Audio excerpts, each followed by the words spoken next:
मैं सभी मुख्यमंत्रियों से आग्रह करता हूं कि वे अपने राज्य में कानून व्यवस्था को और मजबूत करें, खास करके हमारी माताओं बहनों की रक्षा के लिए कठोर से कठोर कदम उठाएं। घटना चाहे राजस्थान की हो, घटना चाहे छत्तीसगढ़ की हो, घटना चाहे मणिपुर की हो, इस देश में हिंदुस्तान के किसी भी कोने में किसी भी की राज्य सरकार में राजनीतिक वाद विवाद से ऊपर उठ करके कानून। आज की यह बात सिर्फ एक सरकारी योजना की नहीं है, बल्कि उन सपनों की है जो बरसों से अधूरे पड़े थे। उन उम्मीदों की है जो हर बरसात में टपकती छत के साथ और हर सर्द रात में ठंडी दीवारों के बीच और गहरी हो जाती थीं। देश के करोड़ों परिवारों के लिए घर सिर्फ चार दीवारों का नाम नहीं होता। घर वह जगह होती है जहां इंसान खुद को सुरक्षित महसूस करता है, जहां उसका आत्मसम्मान जुड़ा होता है, जहां भविष्य की नींव रखी जाती है। इन्हीं भावनाओं के बीच प्रधानमंत्री आवास योजना आज देश में सबसे ज्यादा चर्चा का विषय बन चुकी है। सुबह की शुरुआत अब सिर्फ चाय या अखबार से नहीं होती, बल्कि मोबाइल स्क्रीन पर एक सवाल के साथ होती है, किस्त आई या नहीं आई, नाम लिस्ट में दिख रहा है या नहीं, फाइल आगे बढ़ी या फिर किसी कागज में अटक गई। गांव की चौपाल हो या शहर की चाय की दुकान, बातचीत कुछ ही पलों में इसी मुद्दे पर आकर ठहर जाती है। यह योजना अब सिर्फ एक सरकारी स्कीम नहीं रह गई है, यह लोगों के रोजमर्रा के जीवन का हिस्सा बन चुकी है। आज भी देश के कई इलाकों में ऐसे परिवार हैं जो कच्चे घरों में रह रहे हैं। बारिश का मौसम उनके लिए राहत नहीं, बल्कि डर बनकर आता है। छत से गिरती बूंदें सिर्फ पानी नहीं होती, वे असुरक्षा का एहसास कराती हैं। तेज हवा चलती है तो दीवारें कांपती हैं, और हर झटके के साथ मन में यह डर बैठ जाता है कि कहीं आज कुछ गिर न जाए। गर्मी में घर भट्टी बन जाता है और सर्दी में वही घर बर्फ की तरह ठंडा हो जाता है। ऐसे हालात में रहने वाले परिवारों के लिए प्रधानमंत्री आवास योजना किसी सपने से कम नहीं है। इसीलिए लोग रोज बैंक जाते हैं, पंचायत के चक्कर लगाते हैं, सीएससी सेंटर पर लाइन में खड़े रहते हैं। हर किसी को लगता है कि शायद आज कोई अच्छी खबर मिल जाए, शायद आज किस्त पास हो जाए, शायद आज नाम लिस्ट में दिख जाए। यह इंतजार सिर्फ पैसों का नहीं है, यह इंतजार सम्मान के साथ जीने की शुरुआत का है। सरकार की तरफ से भी इस बार साफ संदेश दिया गया है कि काम में किसी भी तरह की ढिलाई बर्दाश्त नहीं की जाएगी।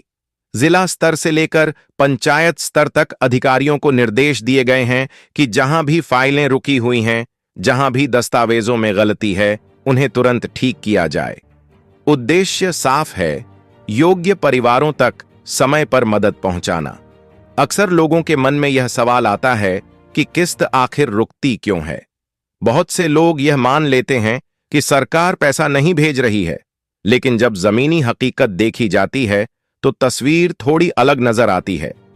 ज्यादातर मामलों में समस्या सरकारी स्तर पर नहीं, बल्कि दस्तावेजों में होती है। कहीं आधार कार्ड में नाम कुछ और होता है और बैंक खाते में कुछ और।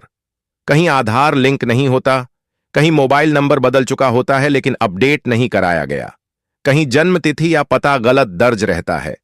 ये छोटी छोटी बातें सुनने में भले ही मामूली लगें, लेकिन सिस्टम में यही सबसे बड़ी रुकावट बन जाती है। सरकार ने इस बार राज्यों को साफ निर्देश दिए हैं कि दिसंबर और जनवरी के बीच ज्यादा से ज्यादा किस्तें जारी की जाएं।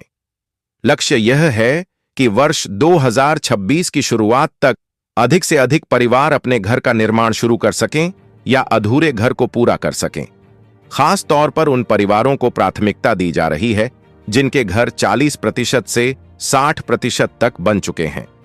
सरकार का मानना है कि अगर इन परिवारों को समय पर मदद मिल जाए तो वे जल्द ही अपने पक्के घर में रहने लगेंगे।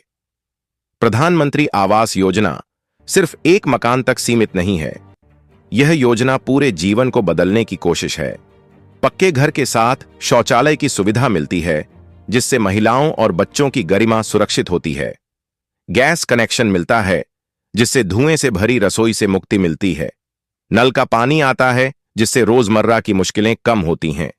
बिजली मिलती है, जिससे बच्चों की पढ़ाई और परिवार की जिंदगी आसान बनती है। यह सब मिलकर एक परिवार की जीवन शैली को पूरी तरह बदल देते हैं। कई जगहों पर आज भी हालात ऐसे हैं कि हल्की बारिश में घर के अंदर पानी भर जाता है। दीवारों में दरारें आ जाती हैं, पुरानी छत हर पल गिरने का खतरा बनी रहती है। ऐसे परिवारों के लिए यह योजना सिर्फ सुविधा नहीं बल्कि सुरक्षा की गारंटी है। यही वजह है कि लोग अपने दस्तावेज बार बार चेक करवा रहे हैं, अपडेट करवा रहे हैं, ताकि कहीं कोई गलती न रह जाए और उनका नाम सूची से बाहर न हो जाए। इस बार प्रशासन भी पहले से ज्यादा सक्रिय नजर आ रहा है। सर्वे टीमें घर घर जाकर स्थिति की जांच कर रही हैं। यह देखा जा रहा है कि कौन परिवार वास्तव में जरूरतमंद है, कौन परिवार पात्रता की शर्तों को पूरा करता है। नए योग्य परिवारों को सूची में शामिल किया जा रहा है ताकि कोई भी हकदार व्यक्ति पीछे न छूट जाए। लोगों के मन में यह सवाल भी रहता है कि आखिर सूची में नाम जुड़ता कैसे है। इसका जवाब बहुत सीधा है।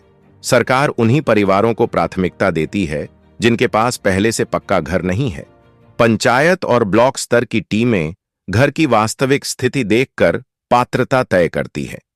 अगर किसी परिवार के पास पहले से मजबूत पक्का मकान है तो उसे इस योजना का लाभ नहीं मिलता, लेकिन जिनके पास कच्चा या जर्जर घर है उनके लिए यह योजना बनाई गई है। अगर आपका नाम पहले से सूची में है और आपके दस्तावेज सही हैं, तो आपको ज्यादा चिंता करने की जरूरत नहीं है। किस्त सीधे आपके बैंक खाते में आएगी। इसके लिए जरूरी है कि आपका बैंक खाता सक्रिय हो, डीबीटी चालू हो और आधार से लिंक हो। जिन परिवारों ने निर्माण कार्य शुरू कर दिया है और उसकी प्रगति की जानकारी सही तरीके से अपलोड की है, उन्हें प्राथमिकता के आधार पर किस्त दी जा रही है। इसके साथ साथ नए आवेदनों की जांच भी तेजी से की जा रही है। अगर आप पात्र हैं लेकिन अभी तक आपका नाम सूची में नहीं आया है तो घबराने की जरूरत न।